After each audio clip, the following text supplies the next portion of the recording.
Hi hello welcome to my YouTube channel. ತಿಂಡಿ ಬಾತ್ ಮಾಡಿದ್ರು ನಮ್ಮಮ್ಮ. ಬಾತ್ ತಿಂದ್ಕೊಂಡು ಮೊಮ್ಮಗಳಿಗೆ ಒಂದು ಚಿನ್ನದ ಸರ ಮಾಡಿಸ್ಕೊಡ್ತೀನಿ ತಗೊಡ್ತೀನಿ ಅಂತ ಅಂದಿದ್ರು. ಹಸು ಮಾರಾಕ್ಬಿಟ್ಟು ಮನೇಲಿ ನಮ್ಮ ಲಕ್ಷ್ಮಿ ಇದ್ದಂಗೆ ಇತ್ತು ಹಸು. ನಮ್ಮಮ್ಮ ಮಾರಾಕ್ಬಿಟ್ರು, ಬೇಜಾರಾಯಿತು. ಅದ್ರ ನೆನಪಿಗೆ ಇರಲಿ ಅಂತ ಚಿನ್ನದ ಸರ ತಗೊಳಕ್ಕಾಯ್ತದೆ ಅಂತ ಮಗಳು ನಾಮಕರಣ ಆಯ್ತಲ್ಲ ನಮ್ಮ ಮಗಳದು, ಅದಕ್ಕೆ ಚಿನ್ನದ ಸರ ತಗೊಡೋದ ಅಂತ ಅಮ್ಮ ಚಿನ್ನದ ಸರ ತಗೊಬರೋಕ್ಕೆ ಅಂದ್ಬಿಟ್ಟು ಒಂದು 5 ಗ್ರಾಮು 6 ಗ್ರಾಮಲ್ಲಿ ತಗೊಬರೋಣ, ಆಮೇಲೆ ತೊಗೊಂಡ್ರಾಯ್ತು ಅಂತ ಹೇಳಿ ಹೋಗ್ತಿದ್ದೀವಿ.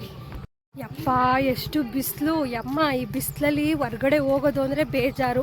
ಕೇನಗರಕ್ಕೆ ಹೋದರೆ ಅಲ್ಲೆಲ್ಲ ತಲೆನೋವು. ನೋಡಿ ಇಲ್ಲಿ ಬೈಕು ಇಷ್ಟು ದೂರ ಬಂದು ನಿಲ್ಸೋದು, ನಾನು ಎಡ್ಕೊಬಂದು ಹತ್ಬೇಕು. ಏನು ಮಾಡೋದು ರಾಜುಗೆ? ಯಪ್ಪ ಬಿಸಿಲಲ್ಲಿ ಬೈಕಲ್ಲಿ ಹೋಗೋದಲ್ವ ಏನು ಅನ್ಸಲ್ಲ, ಎಡ್ಕೊಂಡು ಹೋಗೋದಾದರೆ ಬಿಸಿಲು. ಏನು ಮಾಡೋದು ಬೈಕಲ್ಲಿ? ನನಗಂತೂ ಎಷ್ಟು ದೂರ ಹೋದರೂ ಏನೂ ಆಗೋದಿಲ್ಲ. ಅದೇ ಬಸ್ ಅಂದರೆ ಫುಲ್ ಆಮೆಂಟೆ. ನಾವು ಚೌಟ್ರಿ ಇದೇ ಬುಕ್ ಮಾಡಿರೋದು, ಸಿಂಪಲ್ಲಾಗಿ ಬುಕ್ ಮಾಡೋಣ ಅಂತ ಹೇಳಿ, ಸುಮ್ಮನೆ ಏನಕ್ಕೆ ಅಂತ ಹೇಳಿ ಇದನ್ನು ಬುಕ್ ಮಾಡಿದ್ದೀವಿ. ಅದಕ್ಕೆ ಸ್ಟೇಜ್ಗೆ ಡೆಕೋರೇಷನ್ ಮಾಡೋಕ್ಕೆ ಅಂತ ಹೇಳಿ ಅದನ್ನು ಕಳಿಸಿ ಅಂತ ಹೇಳಿದ್ರು. ಡೆಕೋರೇಷನ್ಗೆ ಅಲ್ಲೇ ಮಾಡೋದವರು. ಇನ್ನು ಮದುವೆ ಕಲ್ಯಾಣ ಮಂಟಪ ರೆಡಿ ಮಾಡಬೇಕು ಅಂದರೆ ಇಲ್ಲಿ ಮಾಡ್ತಾರೆ. ನಾವು ಸಾಕು ಸುಮ್ಮನೆ ಏನಕ್ಕೆ ಅಂತ ಹೇಳಿ ಸಿಂಪಲಾಗಿರಲಿ ಅಂದ್ಬಿಟ್ಟು ಇದನ್ನೇ ಬುಕ್ ಮಾಡಿದ್ದೀವಿ. ಹತ್ತೋರಿಗೆ ಸ್ವಲ್ಪ ವಯಸ್ಸಾದವ್ರಿಗೆ ಹಿಂಸೆ ಮೇಲೆ ಹತ್ತೋದಕ್ಕೆ. ಇನ್ನೇನು ಮಾಡೋದು, ಬಡವ ನೀನು ಮಡಗ್ದಂಗೆ ಇರೋ ಅಂತ ನಾವು ಯಾವುದು ಅಡ್ಜಸ್ಟ್ ಆಗುತ್ತೆ ಅದು ಮಾಡಬೇಕಲ್ವಾ. ಊಟದಲ್ಲಿ ಈ ಥರ ಇದೆ ಅಂದರೆ ನಮ್ಮೂರಲ್ಲೆಲ್ಲ ಫುಲ್ಲು ಜನ ಇಲ್ಲೇ ಮಾಡಿಸಿರೋದು. ಆಲ್ಮೋಸ್ಟು ಇಲ್ಲಿ ಸುಮಾರಿದೆ, ಪರವಾಗಿಲ್ಲ. ಆಲ್ಮೋಸ್ಟ್ ನಮ್ಮೂರವರೆಲ್ಲ ಫಂಕ್ಷನ್ಗಳು ಜಾಸ್ತಿ ಇಲ್ಲೇ ಮಾಡಿಸಿದ್ದಾರೆ. ನಾಮಕರಣ ಅಲ್ವಾ, ಅದಕ್ಕೆ ಸಾಕು ಅಂತ ಹೇಳಿ ಇಲ್ಲೂ ಈ ಕಡೆನೂ ಬರ್ಬೋದು ಊಟಕ್ಕೆ.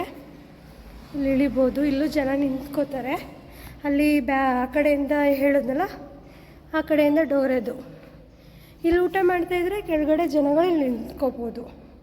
2 ಕಡೆನೂ ಮಾಡಿದ್ದಾರೆ. ಚೌಟ್ರಿದು ವೀಡಿಯೋ ಮಾಡ್ಕೊಂಡು ಇವಾಗ ಸಿಟಿಗೆ ಹೋಗೋಣ ಅಂತ ಹೋಗ್ತಿದ್ದೀವಿ. ಯಪ್ಪ ಬಿಸಿಲು, ಅದಕ್ಕೆ ವೇಲ್ ಹಾಕ್ಕೊಂಡೆ ತಲೆ ಮೇಲೆ.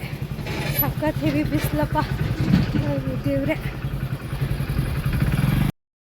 ನಾವು ಚೌಟ್ರಿ ನೋಡ್ಕೊಂಡು ಬಂದ್ವಿ. ಅಲ್ಲಿ ಒಳಗಡೆ ಎಲ್ಲ ವೀಡಿಯೋ ಮಾಡ್ಕೊಂಡ್ವಿ. ಇಲ್ಲಿ ಹೊಸ್ದಾಗಿ ಸ್ಟೇಜ್ ಮಾಡೋಕ್ಕೆ ಅಂತ ಏನೋ ರೆಡಿ ಮಾಡ್ಕೋತಾ ಇದ್ರು. ನಾವು ವೀಡಿಯೋ ಮಾಡ್ತಿದ್ರೆ ನಮ್ಮನ್ನೇ ನೋಡ್ತಾಯಿದ್ರು, ಅವರು ವೀಡಿಯೋ ಮಾಡ್ಕೋತಾರಲ್ಲ ಅಂತ. ಅಲ್ಲಿ ಇದು ಪಾರ್ಕ್ ಇದೆ ಸಿಟಿ ಒಳಗಡೆ.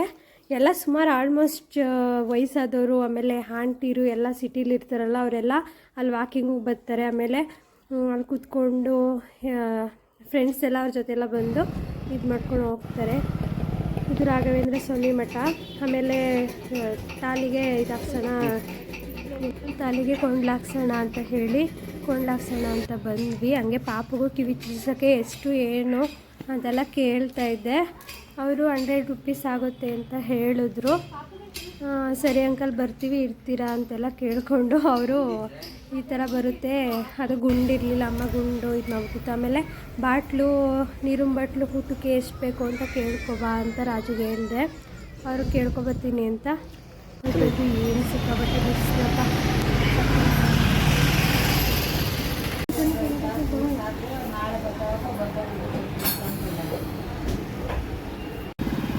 ಒಬ್ಬನಾಲ್ ಕುಡಿಯೋಣ ಅಂತ ರಾಜುಗೆ ಹೇಳಿದೆ. ಬೇಡ ಅಂದ್ಕೊಂಡು ಬೇರೆ ಕಡೆ ಕುಡಿಯೋಣ ಅಂತ ಕುಡಿತಾಯಿತ್ತು.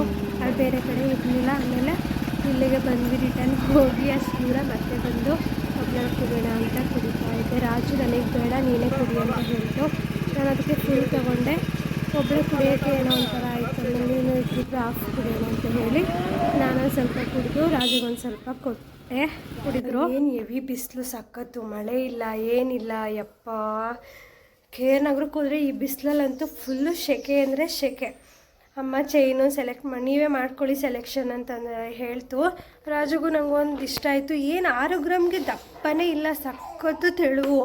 ಇನ್ನೇನು ಮಾಡೋಕ್ಕಾಗುತ್ತೆ, ಸ್ವಲ್ಪ ದುಡ್ಡು ಹಸು ಮಾರಿದ್ದು ದುಡ್ಡು ಇತ್ತಲ್ಲ, ಸುಮ್ಮನೆ ನೆನಪಾಗಿರಲಿ ಅಂತ ಹೇಳಿ ಸಿಂಪಲ್ಲಾಗಿರೋದನ್ನೇ 6 ಗ್ರಾಮು ಅಂತೀವಿ. ಸಖತ್ತು ಸಣ್ಣ ಇದೆ ತುಂಬ. ತೋರಿಸ್ತೀನಿ ಯಾವ ರೀತಿ ಇದೆ ಅಂತ. ಇನ್ನು ದುಡ್ಡಲ್ಲಿ ಯಾವ ಚಿನ್ನ ತಗೊಳ್ಳೋಕ್ಕೂ ಆಗೋದಿಲ್ಲ. ಏನು ಗ್ರಾಮು 7,000 ಆಗಿಬಿಟ್ಟಿದೆ. ನಾವು 5 ಗ್ರಾಮ್ ತಗೊಳ್ಳೋಣ ಅಂತ ಹೋದೋ, 5 ಗ್ರಾಮ್ಗೆ 6 ಗ್ರಾಮ್ಗೆ ಸಣ್ಣಾಗೈತೆ. ಇನ್ನು 6 ಗ್ರಾಮ್ಗೆ ಇನ್ನು ಕೇಳಬೇಕಾ, ಇಷ್ಟು ಇದೆ ನೋಡಿ. ಯಪ್ಪ ಚಿನ್ನ ಕೆಣ್ಕೋಕ್ಕಾಗಲ್ಲ. ಈಗಿನ ರೈಟಲ್ಲಂತೂ ನಾವು ಚಿನ್ನ ಮಾಡಿಸ್ಕೊಂಡು ಹಾಕೋತೀವಿ ಅಂದರೆ ಭಾರಿ ಕಷ್ಟ. 6 ಗ್ರಾಮ್ ಚೈನು ಎಷ್ಟಪ್ಪ ಇದೆ ನೋಡಿ. ಬರೀ ಏನೋ ಒಂಥರ ಸಿಂಪಲಾಗಿ ಚೆನ್ನಾಗಿತ್ತು. ದುಡ್ಡಾದಾಗ ತಗೊಳ್ಳೋಣ ಅಂತ ಹೇಳಿ ಇದನ್ನು ನಮ್ಮ ಪಾಪುಗೆ ನಾಮಕರಣಕ್ಕೆ ಹಾಕೋಣ ಅಂತ ಹೇಳಿ ರಾಜು ನಾನು ಸೆಲೆಕ್ಟ್ ಮಾಡಿದ್ವಿ. ಹೇಗಿದೆ ಅಂತ ಕಮೆಂಟ್ ಮಾಡಿ. ನನಗೂ ಇಷ್ಟ ಆಯಿತು, ಸಿಂಪಲಾಗಿ ಹಾಕೊಂಡ್ರೆ ಚೆನ್ನಾಗಿ ಕಾಣಿಸುತ್ತೆ. ನಮ್ಮ ಮಗಳಿಗೂ ಆಮೇಲೆ ನಾನು ಇಬ್ಬರು ಹಾಕೋಬೋದು ಮಾಂಗಲ್ಯ ಸರದ ಮೇಲೆ ಅಂದ್ಬಿಟ್ಟು ರಾಜುಗೂ ನನಗೂ ಇಬ್ರಿಗೂ ಇಷ್ಟ ಆಯಿತು. ಸದ್ಯಕ್ಕೆ ತೊಗೊಂಡಿದ್ದೀವಿ. ಆಮೇಲೆ ಏನು ಸಣ್ಣ ಸಾಕೋಯ್ತು, ಅರ್ಜೆಂಟಿಗೆ ಬೇಗ ಬೇಗ ಹಾಕೊಳ್ಳೋಕ್ಕೂ ಆಗೋದಿಲ್ಲ. ಇರಲಿ ಸದ್ಯಕ್ಕೆ ನಾಮಕರಣ ಆದಮೇಲೆ ದುಡ್ಡು ಆದಾಗ ಅಡ್ಜಸ್ಟ್ ಆದಾಗ ಮಾಡಿಸ್ಕೊಳ್ಳೋಣ ಅಂತೇಳಿ ಸಾಕು ಅಂದ್ಬಿಟ್ಟು ತೊಗೊಂಡ್ವಿ. ಬುಕ್ಕೆಲ್ಲ ಮಾಡಿದ್ವಿ ಆವಾಗಲೇ. ಅದು ಅವರು ಡೆಕೋರೇಷನ್ ಮಾಡೋಕ್ಕೆ ಸ್ಟೇಜ್ ಹೇಗಿರುತ್ತೆ ಅಂತ ಗೊತ್ತಾಗಬೇಕಲ್ಲ, ಸ್ಟೇಜದೊಂದು ವೀಡಿಯೋ ಮಾಡ್ಕೊಬನ್ನಿ ಅಂತ ಹೇಳಿದ್ರು, ಅದನ್ನು ಮಾಡ್ಕೊಬಂದು. ಇನ್ನು ಮುಂದೆ ತಾಲಿಗೆ ಇದು ಹಾಕಿಸ್ಬೇಕು ಕೊಂಡ್ಲು ಅಂತ ಹೇಳಿತ್ತು. ಕೊಂಡ್ಲು ಹಾಕಿಸ್ಕೊಂಡು ಹಾಗೆ ಬಂದ್ವಿ. ಬಿಸಿಲು ಯಪ್ಪ ರಾಜು ಕೆಲ್ಸಕ್ಕೆ ಹೋಗುತ್ತೋ ಈ ಬೈಕ್ ಓಡಿಸ್ಕೊಂಡು, ಕೆಲ್ಸಕ್ಕೆ ಟೈಮ್ ಆಗಿಬಿಟ್ಟೈತೆ ಆಲ್ರೆಡಿ. ಊಟಕ್ಕೆ ಅಮ್ಮ ಅನ್ನ ಸಾಂಬಾರು ರೆಡಿ ಮಾಡಿ ಇಟ್ಟೈತೆ. ಪಾಪು ನೋಡಿಕೊಂಡು ಪಾಪ ಮಲಗಿದ್ಲೇನೋ, ಎಲ್ಲ ರೆಡಿ ಮಾಡಿ ಇಟ್ಟೈತೆ. ರಾಜುಗಿನ ಊಟಕ್ಕೆ ಹಾಕ್ಕೊಡ್ಬೇಕು. ನಮ್ಮ ವಿಡಿಯೋ ನಿಮ್ಗೆ ಇಷ್ಟ ಆದರೆ ಪ್ಲೀಸ್ ಲೈಕ್ ಮಾಡಿ, ಕಮೆಂಟ್ ಮಾಡಿ, ಶೇರ್ ಮಾಡಿ, ಪ್ಲೀಸ್ ಸಪೋರ್ಟ್ ಮಾಡಿ. ನಾವು ಮಾಡೋವಂಥ ವಿಡಿಯೋ ನೀವು ಸಬ್ಸ್ಕ್ರೈಬ್ ಆಗೋದ್ರಿಂದ ಫಸ್ಟ್ ನೋಟಿಫಿಕೇಷನ್ ನಿಮಗೆ ಬರುತ್ತೆ. ಪ್ಲೀಸ್ ಸಪೋರ್ಟ್ ಮಾಡಿ. ನಮ್ಮ ವಿಡಿಯೋ ಏನಾದರೂ ನಿಮ್ಗೆ ಇಷ್ಟ ಆದರೆ ಕಮೆಂಟ್ ಮಾಡಿ. ಈಗ ಏನಾದರೂ ಹೇಳಬೇಕು ಅನಿಸಿದ್ರೆ ಕಮೆಂಟಲ್ಲಿ ತಿಳಿಸಿ, ನಾವು ತಿದ್ಕೋತೀವಿ. ಪ್ಲೀಸ್ ನಮ್ಮ ವಿಡಿಯೋಗೆ ಸಪೋರ್ಟ್ ಮಾಡಿ. ನಿಮ್ಮ ಸಪೋರ್ಟ್ ಇರೋದ್ರಿಂದ ನಾವು ವೀಡಿಯೋಸ್ನ ಇನ್ನೂ ಮಾಡೋಕ್ಕೆ ಇನ್ನೂ ಒಂಥರ ಖುಷಿ ಆಗುತ್ತೆ, ಸಂತೋಷನೂ ಆಗುತ್ತೆ. ಏನೋ ಒಂಥರ ವೀಡಿಯೋಸ್ ಮಾಡಬೇಕು ನಾವು. ಆ ಕೆಲಸ ಈ ಕೆಲಸ ಎಲ್ಲ ತುಂಬ ಇರುತ್ತಲ್ವ ಹೆಣ್ಮಕ್ಳು ಅಂದಮೇಲೆ. ಕೆಲಸ ಮಾಡಿಕೊಂಡು ಪಾಪು ನೋಡಿಕೊಂಡು ಮಧ್ಯೆ ಏನಾದರೂ ಅದು ಸಣ್ಣ ಪುಟ್ಟ ಕೆಲಸಗಳಿರುತ್ತಲ್ಲ ಮನೇಲಿ ಹೆಣ್ಮಕ್ಳು ಅಂದಮೇಲೆ, ಎಲ್ಲ ಮಾಡ್ಕೊಂಡು ನಾವು ವೀಡಿಯೋ ಮಾಡಬೇಕು. ನೀವು ಸಪೋರ್ಟ್ ಮಾಡಿದ್ರೆ ನಿಮಗೋಸ್ಕರ ನಾವು ಎಷ್ಟೇ ಕಷ್ಟ ಆದರೂ ವೀಡಿಯೋ ಮಾಡ್ತೀವಿ. ಪ್ಲೀಸ್ ಸಬ್ಸ್ಕ್ರೈಬ್ ಆಗಿ.